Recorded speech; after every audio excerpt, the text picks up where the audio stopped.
Terima kasih pemirsa, Anda kembali menyaksikan Zona Bisnis. Pemirsa, rencana masuknya layanan direct to cell Starlink ke Indonesia membuat was-was pelaku industri telco tanah air. Hal ini tak lain karena direct to cell dari Starlink dapat mengeliminasi peran operator seluler yang sudah lebih dulu beroperasi. Layanan direct to cell dari Starlink memungkinkan akses berkirim SMS, menelpon dan internet TAN dimanapun dan kapanpun melalui perangkat LTE alias smartphone dan perangkat IoT. Berdasarkan situs resmi Starlink, secara singkatnya direct to cell menawarkan kemampuan yang sama dengan ditawarkan operator seluler. Yang membedakan hanya koneksinya melalui satelit dan bukan BTS operator.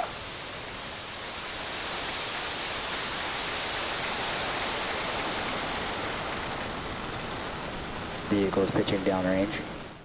Pemirsa, Starlink akan meluncurkan layanan direct to cell pada tahun ini, yang artinya layanan tersebut membuka peluang masyarakat memanfaatkan fitur SMS, telepon hingga internet dengan layanan berbasis satelit tersebut.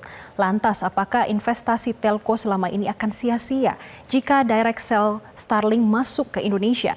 Dan saat ini kami akan mengajak Anda untuk membahasnya bersama pengamat telekomunikasi ITB, Bapak Ian Joseph Matthews Edward. Selamat pagi, Pak Ian. Selamat pagi. Pak Ian, sebelum kita masuk bagaimana dampaknya terhadap ekosistem telekomunikasi di tanah air, sebetulnya konsep direct to cell ini seperti apa sih Pak? Ini sekaligus mengedukasi masyarakat nih Pak.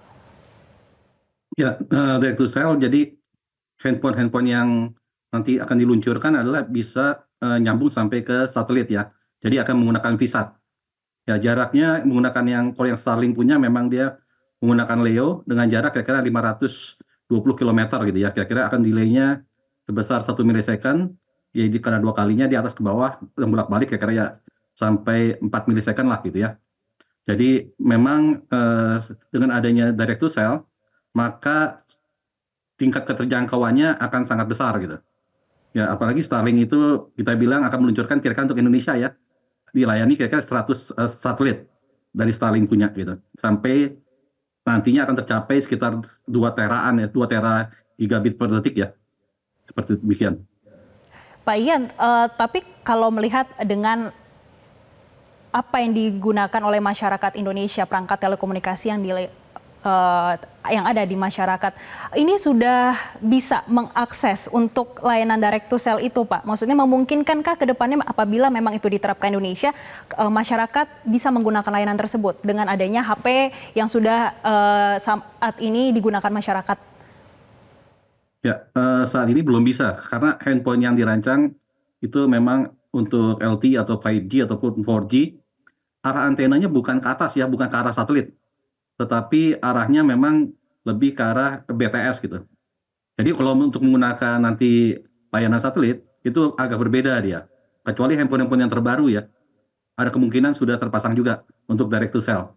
Jadi kita bilang ekosistemnya belum ketemu sih sebenarnya, kalau dari perangkat seluler yang dipegang oleh masyarakat ya. Oke, kalau di Indonesia menurut Bapak berarti ekosistemnya belum selengkap itu ya Pak ya, apabila memang nanti layanan direct to cell itu akan masuk dan diterapkan di Indonesia. Baik Pak, tapi bagaimana sih Pak apabila nanti layanan direct to cell ini diterapkan di Indonesia dan ini diperjualbelikan, dampaknya nanti akan seperti apa terhadap ekosistem telekomunikasi di dalam negeri Pak? Ya, seperti ketahui ya, untuk layanan seluler, izinnya adalah izin pita frekuensi radio. Sedangkan yang Starlink seharusnya juga memiliki izin yang sama, izin pita frekuensi radio, bukan izin stasiun radio. Jadi yang sekarang ini adalah layanan mereka untuk layanan internet, layanannya izin stasiun radio. Seperti kita ketahui sebenarnya secara regulasi gitu ya. Jadi ada istilahnya beban regulasi ya. Izin IPFR itu izin pita frekuensi radio yang digunakan seluler, nilainya bisa 200 kali yang dibayarkan ke negara oleh pihak operator dibandingkan izin stasiun radio. Seharusnya untuk Starlink juga harusnya memberikan perlakuan yang sama ya negara ini. Jadi harus membayar izin pita frekuensi radio yang nilainya ya kira-kira 200 kali dari izin stasiun radio saat ini. Jadi kalau kita bilang akibatnya apa untuk approach existing sebenarnya tidak terlalu bermasalah. Jadi seperti tahu juga Starlink dia itu mendapatkan izin 1 GHz. Oke, dia bisa sampai 2 tera gitu ya. Tapi kita ketahui juga yang namanya BTS jaraknya lebih dekat. Kalau kita bilang tadi namanya Starlink jaraknya 500 kilometeran, BTS itu paling radiusnya ya 10 kilometer atau di bawah gitu ya. Jadi kita bilang delay-nya juga lebih rendah. Kemudian masalah bandwidth.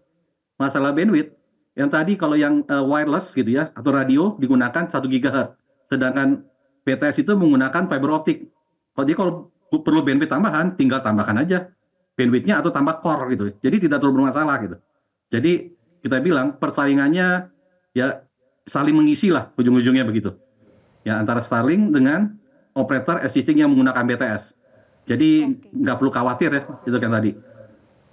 Ya tergantung nanti perlakuan yang sama aja gitu ya. Perlakuan yang sama tadi saya bilang beban regulasinya harusnya sama antara Starlink dengan pihak operator seluler. Demikian. Pak, berarti saat ini regulasinya belum setara, bisa dikatakan seperti itu. Apakah bisa dikatakan juga kalau pemerintah memberikan karpet merah bagi Starlink, Pak? Ya kalau saat ini kita lihat memang sepertinya memberikan karpet merah gitu ya. Padahal kita ketahui bahwa kalau izin untuk seluler itu izinnya beda, izin pita frekuensi radio. Ya dia harusnya sih mendapatkan sampai 200 kali lebih ya untuk izinnya. Gitu. Jadi dia negara itu jangan sampai dirugikan juga. Jadi ada akibat lain gitu ya. Yang lain diperlakukan mendapatkan izinnya, satu izin stasiun radio yang begitu murahnya, yang satu lagi izin pita frekuensi radio gitu ya. Jadi harusnya perlakuan yang sama sih.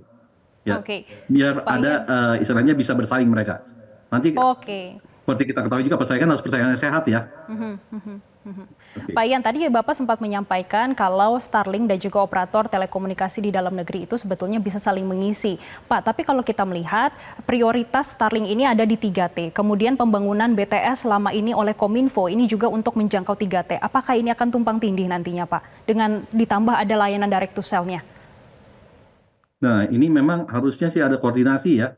Terutama dari kebijakan yang dibuat oleh pemerintah. Terutama ya kalau di sini kita ketahui Kominfo lah gitu ya. Bahwa kita sendiri punya program Bakti Kominfo dengan Satrianya. Ya bisa 150 Gbps. Yang di sana juga diluncurkan beberapa BTS di lapangan untuk daerah 3T. Kemudian Starlink dibilang juga akan salah satunya menuju daerah 3T. Tapi kita ketahui juga apakah benar mereka itu tujuannya daerah 3T. Jangan-jangan ternyata di lapangan tetap aja kita harus membangun daerah 3T. Pasti 3T itu adalah daerah yang kita bilang kurang layak secara bisnis gitu ya. Tapi harus dibangun, suatu ketika akan layak jadinya. Harus dibangun. Nah, apakah ada kemauan dari pihak Starlink memasarkan produknya juga? Atau kita bilang spot-spot beam-nya ditujukan ke daerah 3T. Ya. Dan ini harus dikoordinasikan juga dengan Bakti Kominfo ya. Berarti masih ada kesempatan untuk bekerja sama ya Pak, bukan membiarkan dan akan nanti jadi tumpang tindih begitu Pak. Celahnya di mana kalau bisa dikerjasamakan Pak? Pasti bisa dikerjasamakan. Jangan sampai ada suatu titik tiba-tiba ada beberapa operator gitu, udah ada 3T gitu ya. Ternyata dilayani misalkan oleh Bakti Kominfo desainnya.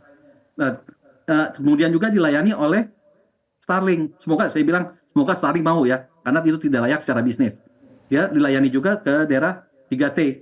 Nah, jadi jangan sampai ada tumpang tindih. Jadi sebaiknya itu bisa direlokasi ke tempat lain yang belum dilayani oleh Satria, itu ya, Satria. Demikian. Berarti perlu peranan dari pemerintah melihat mana yang sudah di-cover oleh BTS dan mana yang belum, dan itu harus saling mengisi kekosongan, begitu ya Pak Ian? Ya, benar.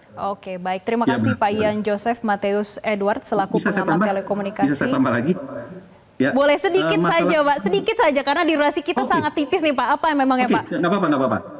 Kita punya namanya program internet positif gitu ya. Internet positif itu kita pasang hub-nya itu harus ada di Indonesia supaya kita bisa kita filter. Ya. Kita ketahui juga bahwa kita ada internet positif, kemudian juga masalah keamanan. Hub-nya itu yang harus bisa diisi internet positif itu, Pak. Ya, internet positif. Jadi jangan sampai ada nanti lain-lainnya tadi pornografi dan lain-lain gitu ya yang mengganggu keamanan Indonesia. Kita tidak bisa melakukan filteran gitu. Kita harus bisa melakukan filter. Pak Ian Joseph Mateus Edward selaku pengamat telekomunikasi ITB sudah memberikan insight bagi pemirsa Metro TV pada pagi hari ini. Dan pemirsa, informasi tadi sekaligus menutup perjumpaan kita dalam Zona Bisnis. Jangan lupa saksikan kembali Zona Bisnis besok pada pukul 10.05 waktu Indonesia Barat. Terima kasih dan sampai jumpa.